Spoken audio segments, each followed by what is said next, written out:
time. Good afternoon, everyone. It is such a great honor to be here to mark this truly historic moment in the history of the city of Baltimore with our soon-to-be City Solicitor, Ebony Thompson.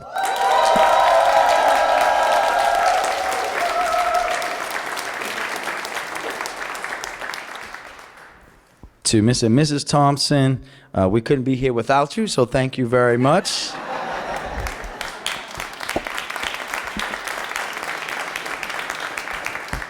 And to the most important people here today, Aubrey, Ava, and Aria, thank you all, ladies. I'm sure it's not easy to share your mom with the entire city or have her have to not be with you because I called her at some crazy hour at night. So thank you, young ladies, for your sacrifice. To Circuit Court Judge Shannon Avery, District Court of Maryland Associate Judge Carol Johnson, to our Police Commissioner, Councilman Schleifer, our Deputy Police Commissioner, Delegate Kaylin Young, who has on this atrocity of a jacket today.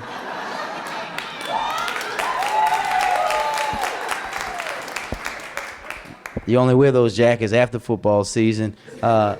To our Councilwoman Odette Ramos, to our Vice President Sharon Green Middleton, Councilman Stokes, to our fabulous Labor Commissioner, our former City Solicitor Jim Shea.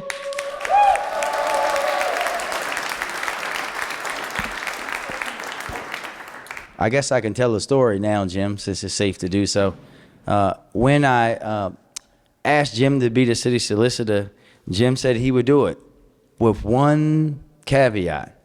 He said that when I leave, we have to turn it over to a woman, and it has to be a black woman. And I said, it's fine by me. Thank you, Mr. Shea. First and foremost, I want to reiterate the history that is about to take place in a few moments.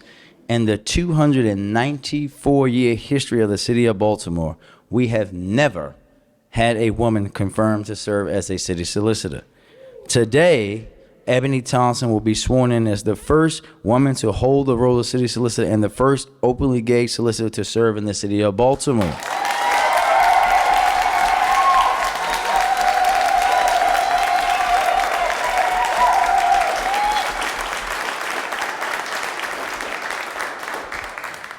As mayor, I rely on the advice of my cabinet and the heads of various partners throughout the city to make sure that we are achieving our goals and serving our residents, but also doing it the right way.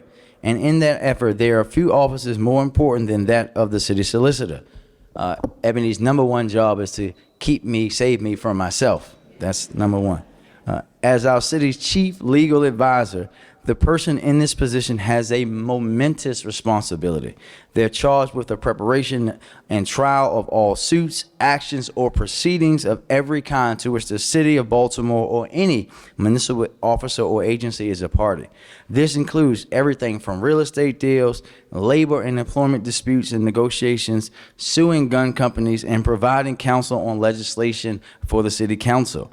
And one of the biggest tasks they're charged with is representing our city as we work to ensure compliance under our federal consent decree for the police department. If the city is working on it, the city's law department has a hand in it, and the city solicitor is charged with overseeing it. I've said it time and time again, Ebony is one of the best legal minds and most dedicated public servants that our city has to offer.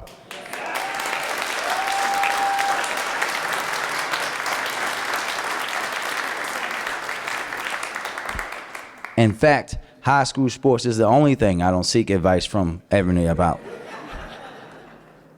And we'd be hard-pressed to find someone better suited to serve the residents of Baltimore in this role than Ebony. Throughout her career, even before she became a lawyer, she has distinguished herself as tough, fair, ethical, and most of all, tirelessly dedicated. And as she has said it herself, there's few people as passionate about Baltimore as she is. We knew when Jim announced his retirement that the best person, and there was not a doubt that Ebony would be the person that followed him. And while it didn't matter to me at the time, that she was a year shy of the required 10 years as a barred attorney, although I'm quite proud that we've now crossed that threshold. And I am here today to swear her in as the city solicitor rather than just the acting or interim city solicitor. It didn't take her long to jump right into that role.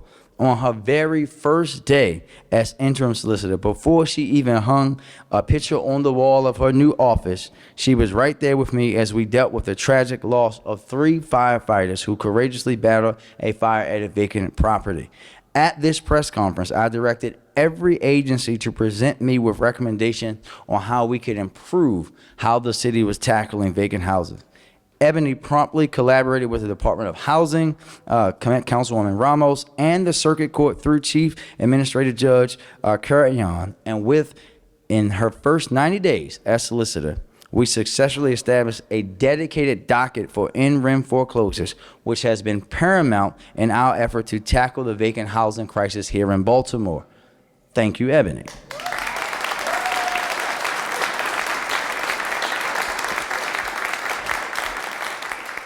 She was at the forefront in our effort to prevent wastewater from the East Ohio oil spill from being processed here, safeguarding our waterways from potential contamination. And at every turn, we've looked for innovative legal solutions. Ebony has not only been there, she's been the first one ready to take the leap. From suing Hyundai and Kia for their role in the nationwide surge on auto thefts, to our efforts to file lawsuits against the ghost gun manufacturer Polymer 80, and most recently, our effort to take on the national law that prevents ATF from sharing critical gun trafficking data with us, she has already been ready to take the leap for big ideas. This is who Ebony is, and I have no doubt that Solicitor Thompson will continue to bring that same energy, dedication, and heart to our fight to make Baltimore the best version of itself. I wouldn't want anyone else by my side doing that work. And with that, Madam Solicitor, are you ready to take the oath? Yes, sir.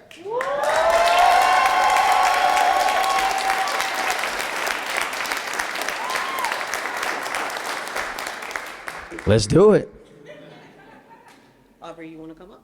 Come on. Come on.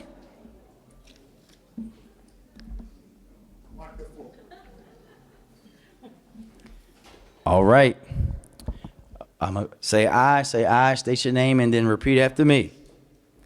I Ebony Thompson, do swear do swear that I will support the Constitution of the United States that I will support the Constitution of the United States and that I will and that I will be faithful and bear true allegiance be faithful and bear true allegiance to the state of Maryland to the state of Maryland and support the Constitution and laws thereof, and support the Constitution their laws of, and that I will, and that I will, to the best of my skill and judgment, to the best of my skill and my judgment, diligently and faithfully, diligently and faithfully, without partiality or prejudice, without partiality or prejudice, execute the office of execute the office of City Solicitor City Solicitor according to the Constitution of Maryland according to the Constitution of Maryland and the laws of Baltimore City. and the laws of Baltimore City.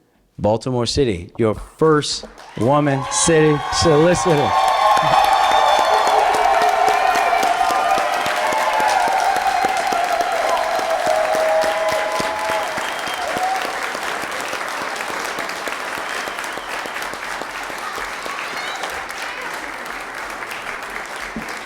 All right, it's not official yet. Okay. Yeah, sign.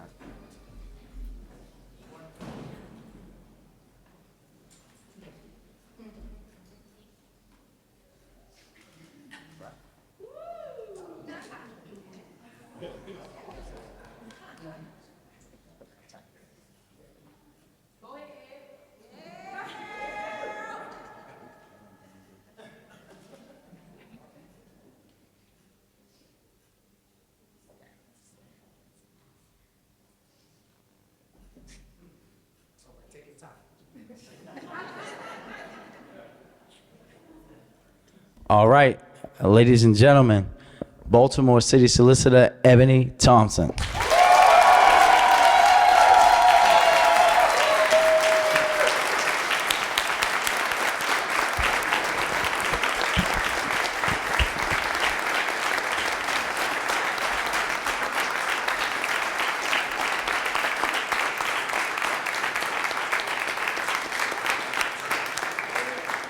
Thank you all so much. And thank you, Mr. Mayor, for that amazing introduction and for officially making this real. Good afternoon, everyone, Mr. Mayor, City Council, elected officials, our former city solicitors. We have former city solicitor Jim Shea here, former city solicitor Thurman Zollicoffer, and we also have our former solicitor David Ralph here as well. Family, friends, mentors, and colleagues, and thank you for joining me on such a historic day for Baltimore. I want to first thank God, my greatest source of strength, my mother and father, the best parents I could have possibly asked for that have supported me and our family. And I'm also joined by my 3 brilliant and beautiful daughters.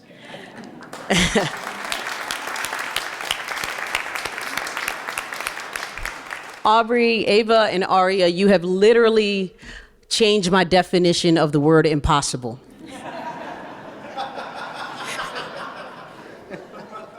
And out of all the accomplishments I've achieved or ever will achieve, you are by far the greatest of them all. And I pray that you reflect on this day to be reassured that absolutely nothing is out of your reach. I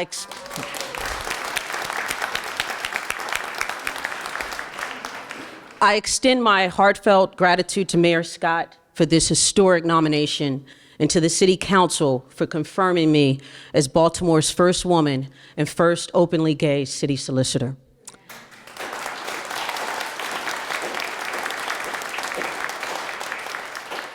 Mayor Scott and Madam CAO Leach, it is an honor to work for an administration that doesn't view the law as an inconvenience, but as a guiding force in shaping policies, even in the face of monumental challenges. To the law department, I'm truly honored to work with such dedicated and passionate attorneys that fight for the city on all levels. I sincerely appreciate everything you do, especially my brilliant deputy, Stephen Salisbury.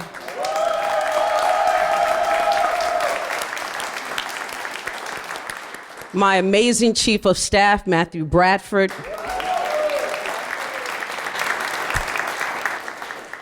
And to the women that really run the law department, my operations team, Chief Annika Barnes, and Assistant Chief Laura Goodman.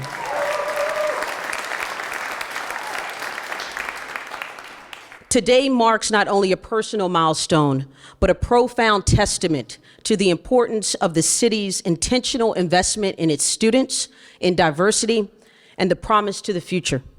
Growing up in West Baltimore, as Mayor Scott knows firsthand, we face challenges that have often left us feeling marginalized and overlooked. But we know that overcoming the odds requires more than personal strength. It demands the belief and support of those around you. This is why representation is so critical.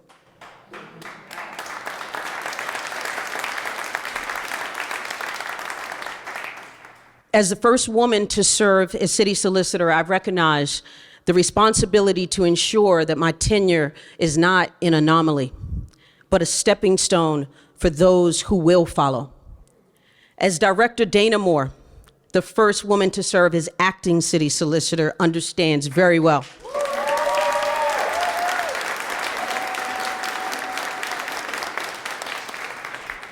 Our achievements are not about being the first, but about ensuring that we are not the last.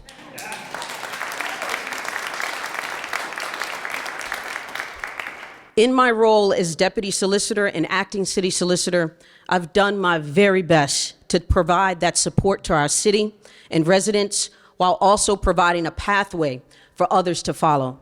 I've had the privilege of working on critical issues such as utilizing emerging blockchain technology to combat vacant housing, and we have Medici Land Governance here, Ali Husseini here, who helped me get that through, as well as advocating for access to gun tracing data to help our mayor, the Baltimore City Police Department, and our partners in the state's attorney's office, the Attorney General's office, and the U.S. Attorney's office to continue our historic decline of homicides in the city.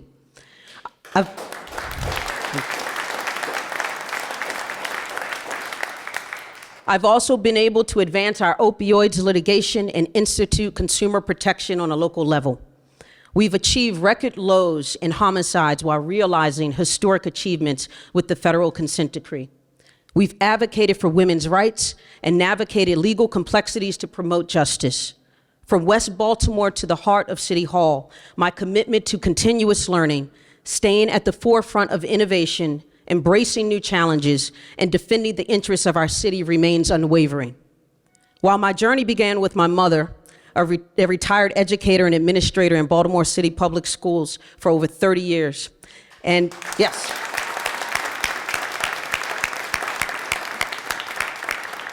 and my father, a retired electrician at Bethlehem Steel for over 30 years. Their efforts were propelled by amazing teachers in Baltimore City Public Schools, from Hilton Elementary to Roland Park Middle to City College High School.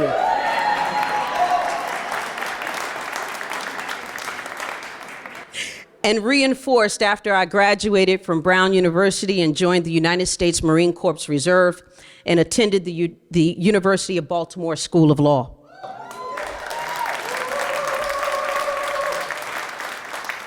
What we are witnessing today is a concept I learned from my father during early childhood, when he would present my brother and me with white envelopes for Christmas and our birthdays. Now, the first Christmas this happened, at the age when all I wanted was toys, similar to my daughters, I thought this was the modern day version of receiving coal. And I thought that all his threats throughout the year were actually coming to pass and we were getting nothing. In fact, I was fully prepared that when I opened it, the letter would just simply say, "Try again next year." Instead, what we discovered were statements representing shares of stock or mutual funds that my father had purchased for us. He taught us how incremental investing, coupled with modest returns over time, could lead to significant compounding.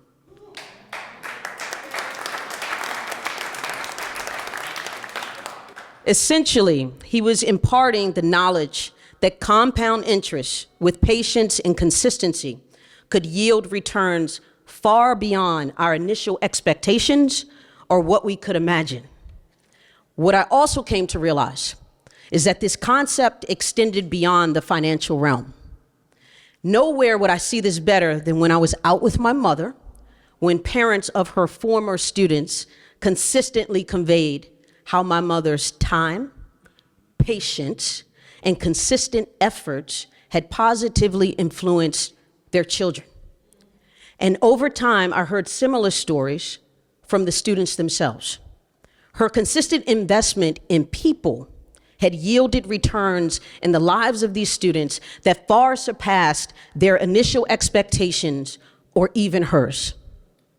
The true power of this concept is that my mother has been retired for 20 years, and to this day, we cannot go out without someone stopping her. And I have family in the room to testify to that. And this is why, her efforts are still compounding, although she hasn't worked in decades. This is why I'm really excited today.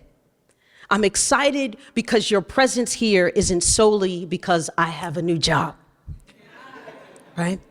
In fact, I've been leading the law department for a little over a year now. This isn't about me. You're here today because this goes beyond personal achievement. You're here for a historic moment where we witness the profound power of our collective compounding efforts.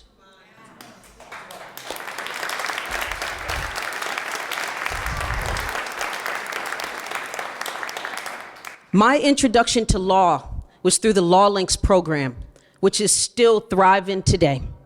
When I was a junior at City, Law Links connects high school students to paid legal internships, and at the age of 16 years old, I began working at the Baltimore City Department of Law as an intern. I had no idea when I walked into City Hall as a 16-year-old that I would ever be leading the very department that gave me my start.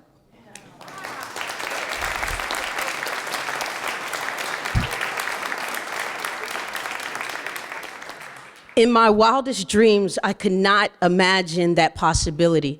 And I'm actually unsure if the original advocates of that program envisioned it either. But they did know that if they were intentional about providing opportunity and access to our students that typically represent less than 5% of the legal profession, and the percentage for Black women in the legal profession varies between 1% to 3% depending on the year. They knew that with this investment, the possibilities were endless. And today is evidence of that fact.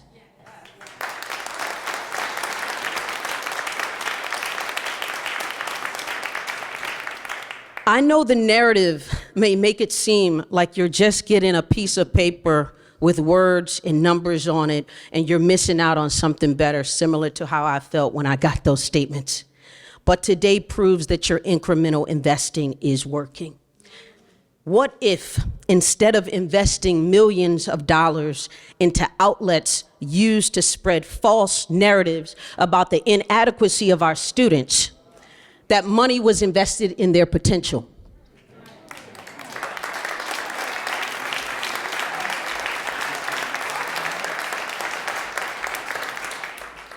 Imagine the returns we could witness by practicing patience and consistency with our youth.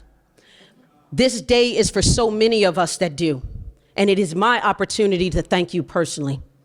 Today is for the countless teachers that tirelessly invested in me because I often didn't get concepts the first time. I'll tell anyone, I have never been the smartest. I have never been the fastest. I have never been the strongest. I just refuse to quit.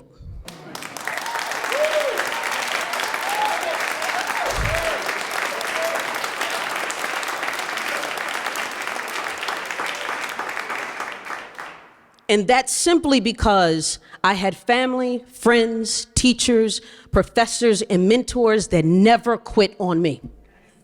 I've been blessed to have family and friends that have been through the fire with me. They've seen me at my lowest points and picked me up off the floor, both figuratively and literally. They've also encouraged me, celebrated with me, and supported me through everything. I am nothing without you. I am so grateful for professors in law school like Professor Mike Meyerson and the late Professor Byron Warnken that constantly pushed me because they thought I was good, but they considered it their duty to make me great.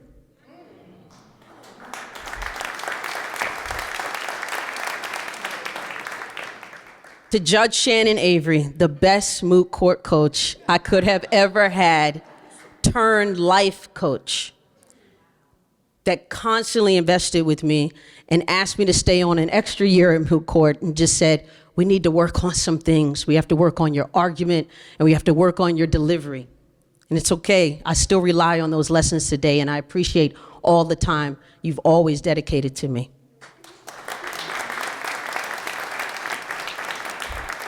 To Judge George Russell III, that I had the honor of interning with when President Obama selected him for the federal bench, I often reflect on his daily recaps we would have in his chambers to this day. People like Stacey Tobin, Heather Mitchell, and AJ Lynn that trusted me with their clients and used their power and influence to give women at Venable leadership and growth opportunities. To people like Craig Thompson that supported me and found ways for me to be included in some of his largest cases. And of course, to former Solicitor Jim Shea, that used his position to extend me a tremendous opportunity and waited an entire year for me to prepare financially to make, woo!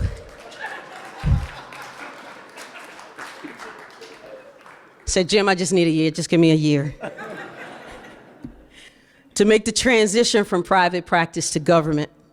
And I must tell you that even with this historic opportunity presented to me, I would have been unable to take advantage of it without the lessons I learned over the years receiving those statements from my father. They positioned me to be able to pay to come to work for nearly 2 years. And now I can emphatically tell you that there was no toy, no name brand clothing, no tangible gift that could ever replicate or compare to the feeling I felt when the Board of Estimates approved Baltimore to become the first municipality in the country to utilize blockchain technology to combat vacant housing.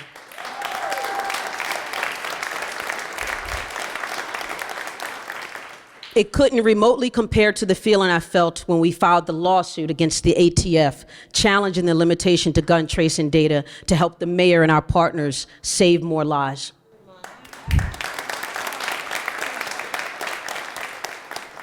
And in no way could it compare to the feeling I felt when we're advancing our opioids litigation against companies that choose profits over people. Those statements turned out to be the ultimate gift. Baltimore has prepared me to compete on multiple levels, from city schools to Ivy League institutions, from the United States Marine Corps Reserve to UBS, one of the largest investment banks in the world, from real estate investing to big law at the largest law firm in our state, and now to breaking historical barriers in local government. Despite my extensive preparation, I've lost track of how many doors have been closed to me because of my race, my gender, my sexual orientation, because I'm a single mother, because of where I'm from or where I grew up. And today isn't about proving all those people wrong that overlooked me or counted me out or underestimated me. That's not why I come to City Hall and put forth maximum effort every day. I put forth 1,000% every day for the people that did believe in me, for those that did open doors for me, for people that were intentional about giving me opportunities when they didn't have to, for the people that knew I didn't get it the first time or the 10th time or the 20th time and made the adjustments so that I could. I realize that some people are threatened by the promotion of diversity and extending opportunities to people that have been traditionally shut out for decades or centuries because they believe it would take from them, or simply because they're different from them. It makes me think about when I joined the Marine Corps. I joined during the era of don't ask, don't tell. And I graduated #1 in my class.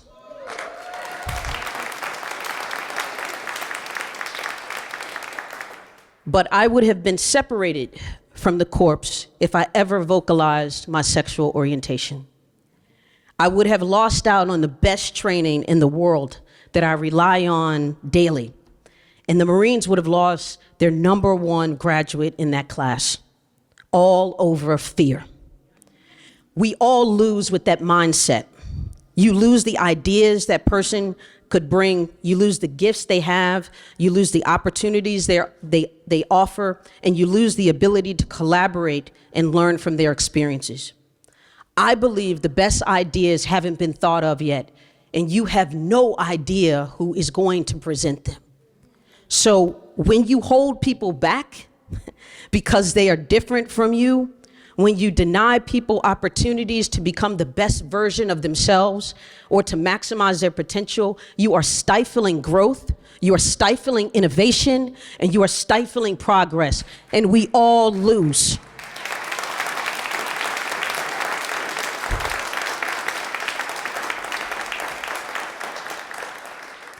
Having shattered this glass ceiling today, it's crucial to acknowledge that challenges still persist, and in fact, they tend to only become more complex.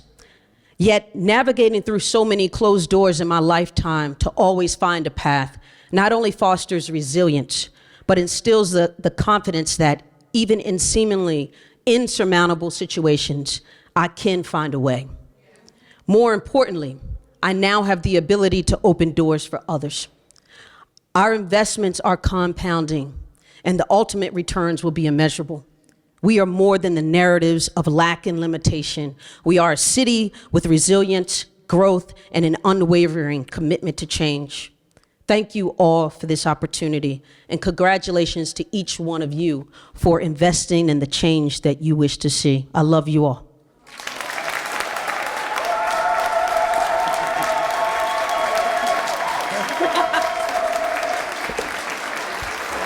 All right.